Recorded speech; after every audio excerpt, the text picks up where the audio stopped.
बिस्मिल्लाहिर्रहमानिर्रहीम, अस्सलाम वालेकुम नाज़रीन। सुप्रीम कोर्ट ऑफ पाकिस्तान से आपको खुश आमदीद। क्या कहें कि एक दहाइयों पुरानी रफाकतें अब दराड़ों में तब्दील होती नज़र आ रही हैं, क्योंकि 31 अक्टूबर से जब जस्टिस मंसूर अली शाह साहब आए वापस, और पहले से ज़्यादा ताकतवर होकर वापस आए, और आए और उन्होंने ख़त लिखा, मुतालबा किया जस्टिस याही अफरीदी से, उन्होंने मुनीब अख्तर साहब ने, कि प्रैक्टिस एंड प्रोसीजर कमेटी का इजलास फौरी बुलाया जाए। यही अफरीदी साहब ने इस मुतालबे पर तवज्जो नहीं दी। वजह क्या है, ये अब तक उनका मौक़िफ़ सामने नहीं आया। अलबत्ता इन दो जजेस ने कहा कि इजलास बुलाएं, फौरी बुलाएं, हंगामी बुलाएं, और आइनी तरमीम के हवाले से जो दरखास्तें आई हैं उनके ऊपर फुल कोर्ट तश्कील दिया जाए। पहले आपको फैक्ट्स पूरे बता देता हूँ, फिर उसके बाद आगे उस पर बात करते हैं कि ये हुआ क्या बेसिकली। फिर उसके बाद ये हुआ कि थोड़ी देर इन्होंने इंतज़ार किया और देखा कि इजलास नहीं बुलाया जा रहा, कोई जवाब नहीं आ रहा। मुनीब अख्तर साहब के चैम्बर में इकट्ठे हुए और वहाँ पे इजलास इन्होंने कर लिया, दोनों जजेस ने, यानी कि जस्टिस मंसूर अली शाह ने और जस्टिस मुनीब अख्तर ने। जिसका नतीजे में इन्होंने ऑर्डर ये किया रजिस्ट्रार को कि 4 जो नवंबर है, यानी कि जो गुज़श्ता कल है, इसको फुल कोर्ट के सामने मुकर्रर कर दिया जाए तमाम आइनी दरखास्तों को, और आइनी तरमीम के ऊपर फुल कोर्ट जुडिशल साइड पे, यानी कि अदालत में, खुली अदालत में बैठ के उसके ऊपर फैसला करेगी कि तरामीम दुरुस्त हैं या नहीं, उन दरखास्तों को सुना जाएगा। लेकिन ना कोई कॉजेस जारी हुई, ना मुकदमा फिक्स हुआ। In other word, chief justice याही अफरीदी ने कमेटी का इजलास ना बुलाया, ना वो इस इजलास में शरीक हुए, ना उन्होंने इस इजलास, 2 रुकनी इजलास का फैसला माना। इसके बाद नाज़रीन हुआ ये कि फिर ख़त लिखा गया कल कि जनाब बड़ा अफसोस हुआ हमें कि हमने इजलास किया था लेकिन आपने उसको वैल्यू नहीं दी। कमेटी का फैसला मौजूद है, अभी भी इनफील्ड है, लिहाजा जो कमेटी का मैंडेट है उसके मुताबिक 2 रुकनी जजेस फैसला कर चुके हैं, और इसी हफ्ते के अंदर फुल कोर्ट इजलास बुला के आइनी दरखास्तों को सुना जाए। ये सारी कहानी चीज़ें हुई हैं। अब आते हैं इसकी दूसरी जानब। वह ये नाज़रीन के मंसूर अली शाह साहब वापस आए, आते ही उन्होंने ये मुतालबा किया। अब एक लिहाज से उनका ये मुतालबा इस हद तक जस्टिफाइड ज़रूर है कि ये एक हंगामी नौयत का, फौरी नौयत का मामला है, क्योंकि डायरेक्टली इंडिपेंडेंस ऑफ जुडिशरी से रिलेटेड है, तो इसको फुल कोर्ट सुना जाए। दूसरी साइड, क्योंकि उसका लॉजिक एक ये है, इसकी दी की जाती है कि जिन जजेस या जो बेंच तरमीम के नतीजे में वजूद में आएगा वो इसको कलअदम कैसे करार दे सकता है। जो जिस बेस पे वो बेंच बैठा है वो बेस अपनी कैसे उड़ाएगा, जिस शाख पे बैठा है उस शाख को कैसे काटेगा। ये एक दलील साइड से ये आ रही है। दूसरी जानिब ये कि जो जजेस इससे बेनिफिशरी हैं तरमीम से, वो कैसे इस केस को सुनेंगे, अपने नुकसान क्यों करेंगे, और जिनका नुकसान हुआ है वो इस केस को क्यों सुनेंगे कि वो अपना फ़ायदा सोचें। लिहाजा फुल कोर्ट बैठा दी जाए ताकि सारे इकट्ठे बैठ के देख ले क्या फ़ैसला होता है, क्या फ़ैसला नहीं होता। नाज़रीन, गले में दर्द है, 3-4 पिछले वीक में, एंड के दिनों में आपने देखा होगा मैं ज़रा एबसेंट भी रहा हूँ 1-2 दिन। उसकी वजह भी यही थी कि गला काफ़ी दर्द कर रहा है, उसके लिए माजरत। अच्छा, तो आगे नाज़रीन फिर ये एक साइड था। दूसरी साइड से ओपिनियन ये आ रहा है कि क्योंकि अब आइन में तरमीम हो चुकी है, जब तक इसको सस्पेंड नहीं किया जाता या ये इन फील्ड है, तो इसके ऊपर तमाम जजेस अमल दरामद के पाबंद हैं। अब जब जजेस इस पर अमल दरामद के पाबंद हैं, तो फिर कैसे हो सकता है कि आइनी बेंच के अलावा कोई और बेंच इस तरमीम को सुन सके, इनके खिलाफ केस को 184(3) को सुन सके।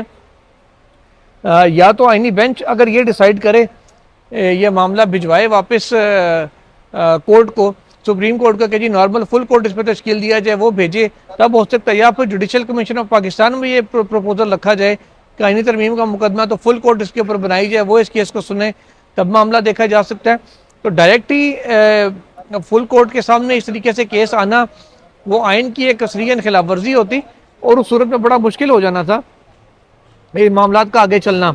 शायद कुछ जजेस इससे इतफाक ना करते इस चीज़ से कि जब आइनी तरमीम हो चुकी है तो हम कैसे तरमीम को नहीं मानते, उस पर अमल कैसे नहीं करते, जबकि ओथ ये लिया हुआ है कि आइन और कानून के मुताबिक चलेंगे। तो दोनों साइडों से दलाइल में वजन ज़रूर था। कल नाज़रीन, जैसे मैंने रात को आपको बताया था कि जो प्रैक्टिस एंड प्रोसीजर कानून में तरमीम की गई है उसको आइनी तरमीम 26वीं तरमीम की तारीख से लागू किया गया, यानी कि बैक डेट से लागू किया गया। अब उसको लागू करने की वजह यही खतो किताबत थी जो उस वक्त हम लोगों तक नहीं पहुंची हुई थी, लेकिन गवर्नमेंट के पास ये चीज़ें पहुंच चुकी थी कि जजेस ने इंटरनली क्या इजलास किया है, क्या ख़त लिखा है। शायद यही वजह है कि जस्टिस मुनीब अख्तर वाली कमेटी है उसको पूरे का पूरा डिसफंक्शनल कर दिया गया।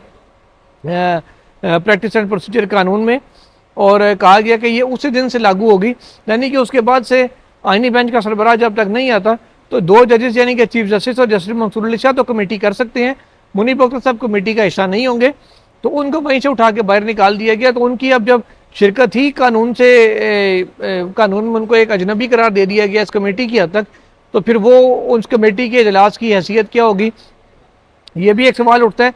लेकिन दूसरी जानिब जस्टिस मंसूर अली शाह समेत सुप्रीम कोर्ट के मुतअद्दिद फैसले हैं कि माजी से तलाक कवानीन का नहीं किया जा सकता।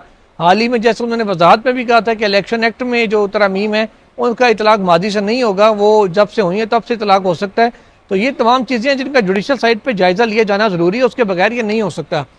अब मेरी ज़ाती राय में जस्टिस मंसूर अली शाह और जस्टिस मुनीब अख्तर को जिस तरह उन्होंने इजलास बुला लिया, इजलास नहीं बुलाना चाहिए था। वो जस्टिस याहिया अफरीदी को ख़त लिखते रहते हैं, उनसे मुलाकात करते, चैम्बर में उनके पास जाते हैं, वहाँ बैठ के उन्हें कहते हैं कि यार अभी हम बैठे हैं, इजलास बुला लें, इसमें जो डिसाइड करना है कर लें। लेकिन ये ज़रूर हो जाता कि एक चीज़ थ्रू प्रॉपर चैनल हो जाती है। अब 2 बंदों का चीफ जस्टिस अगर नहीं आ रहे तो अलग से इजलास बुलाना बड़ा अचंभे की बात है, अजीब सी चीज़ है। मुझे लगता है कि उनको ये नहीं करना चाहिए था। गलत कार्ड शायद वो दोनों मेरे हिसाब से खेल गए हैं, अभी तक जो मेरी इन्फॉर्मेशन है उसके मुताबिक ये गलत कार्ड खेला गया इन दोनों साहिबान की जानिब से। काजी फाइसा साहब भी 2 रुकनी कमेटी बुलाते रहे, लेकिन काजी फाइसा चीफ जस्टिस थे, यहाँ पे ना मंसूर अली शाह साहब चीफ जस्टिस हैं, ना ही मुनीब अख्तर साहब अभी तक चीफ जस्टिस बने हैं। तो फिलहाल चीफ जस्टिस याहिया अफरीदी हैं, वो कमेटी इजलास बुलाएं तो समझ आती है, लेकिन किसी और का इजलास बुलाना वो मेरे ख्याल समझ से बालातर है। जुडिशल कमीशन की हद तक तो ये कर दिया गया कि अगर चीफ जस्टिस नहीं बुलाते, 1/3 लोग बुला लेते हैं, तो उससे फिर कमीशन का इजलास तलब हो जाएगा। लेकिन इस कमेटी में ऐसा कुछ नहीं था। तो दोनों जजेस की जानिब से ये इजलास बुलाना एक अगेन मैं कहूँगा कि गलत कार्ड उन्होंने खेल दिया, जिससे एंड जुडिशल कमीशन के इजलास के रोज़ के तासुर आ गया कि जो अदलिया यूनाइटेड थी, हो गई थी, जो ग्रुपें ख़त्म हो गई थी, वो दोबारा से डिवाइड हो गई हैं। और जस्टिस मंसूर अली शाह और जस्टिस याहिया अफरीदी का कुछ एजेंडा इस किस्म का है कि जस्टिस मुनीब अख्तर का उनका एजेंडा ऐसा है कि गवर्नमेंट को एक बात कहने को मिल जाएगी कि जनाब यही वजह थी कि इनके इरादे ठीक नहीं थे, इनकी नीयत ठीक नहीं थी, जो हमने याहिया अफरीदी साहब को बनाया, इन दोनों को चूज़ नहीं किया कि ये पार्लियामान को नीचा दिखाना चाह रहे थे, ब्ला ब्ला ब्ला, बहुत सारी बातें हैं जो ये कहने को कह सकते हैं। तो एक तरह से बयानिया कल से दिया जा रहा है या मिल गया गवर्नमेंट को। तो मेरा ख्याल है, मैं फिर कहूँगा कि ये गलत शॉट मारा है गलत वक्त के ऊपर, और ये बाउंड्री पे तो नहीं, खैर मैं कहूँगा कि हिट विकेट फौरी तौर पर ही हो गए हैं जस्टिस मुनीब अख्तर और जस्टिस मंसूर अली शाह।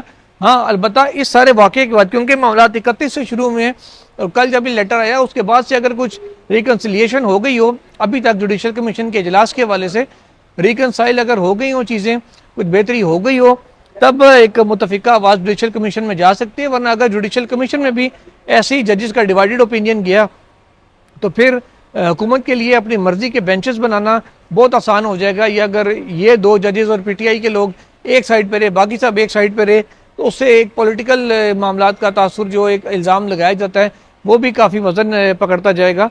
तो बड़ा मुश्किल वक्त हो जाएगा ये इन दोनों जजेस के लिए आगे सर्वाइव करना। शायद एक नया कानून भी गवर्नमेंट ले आए इस हवाले से सीनियरिटी का, कि इनकी सीनियरिटी भी ख़त्म कर दी जाए और कहा जाए कि चीफ जस्टिस से सीनियरिटी का आगाज़ होगा, जिससे एक नया भूचाल आएगा और जस्टिस मुनीब अख्तर और जस्टिस मंसूर अली शाह दोनों की सीनियरिटी ख़त्म हो जाएगी। और फिर शायद वो हमें आई डोंट नो कि एड हॉक जजेस के भी बात शायद नज़र आएँ। तो मामलात कुछ ज़्यादा बेहतर नहीं है, लेकिन अल्लाह करे चीज़ें बेहतरी की जानिब जाएँ।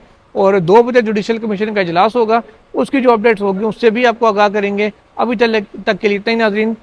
मेरा असल में माइक घूम गया है, तो मैंने कमर मेकन साहब से माइक लेके वीडियो कर रहा हूँ, तो इसलिए वीडियो में ज़रा ताख़ीर हुई, वरना सुबह सवेरे इन सारी खबरों के साथ हाजिर होना था।